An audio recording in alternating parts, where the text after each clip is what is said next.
turon. Pero ganito siya. Hiniwa ko na siya na maliliit na ganito. Then akong lumpia wrapper or sa isang turon wrapper, hiniwa ko lang siya ng isang sa gitna. Ganito siya ang buo. Then ito na siya. Bali, naging dalawa na siya yung isang lumpia wrapper. Ganyan lang. Egg white. Tapos sa isang ganito, hindi ko na nilagyan ng sugar. Mamaya na. Then, fold lang natin magkabila. Ganon. Sa dulo, lagyan lang natin ng egg white. Then, close. Ayan, ready to fry na. Ganyan lang ang slice. Isa pang ulit, para makuha sa mga baguhan. Tutorial tayo paggawa ng turon na maliliit. Then, close natin magkabila. I-fold. Then, lagyan ng white egg sa dulo para yan magiging close. Lock. Ayan. Ulitin lang natin lahat hanggang sa matapos. So, ito na guys yung nagawa ko. Ipa-fry na natin. Init yung cooking oil. Cooking oil yan.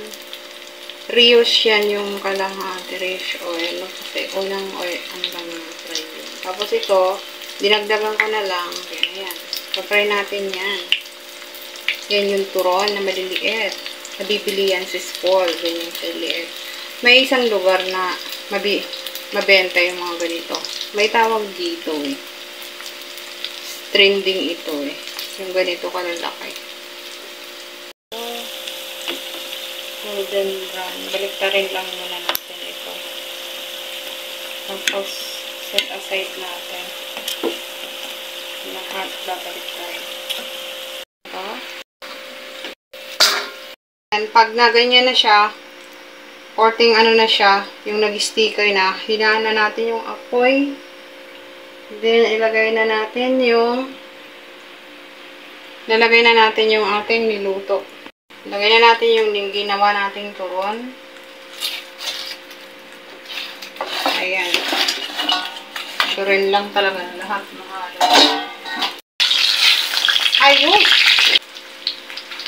Okay guys, ano lang natin, haluin lang natin hanggang sa mahalo. Ayan, kurti lang natin ganyan. Mahirap talaga kapag ano. Kailangan natin i-form siya. Kasi yan ang mag-aano sisilbing sugar sa ating turon. Nakita na natin, nag-sticky na siya. Kasi gaganyanin lang natin to. Ayan na yung syrup, nakikita natin. Siyempre, atin ngayon yan.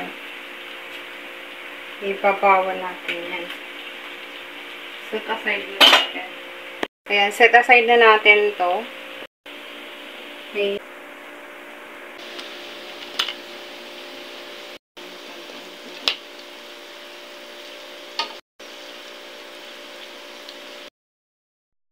Nilagyan ko rin siya ng powder milk sa ibabaw, then sesame seeds sa ibabaw. Hindi lang nga lang na videohan.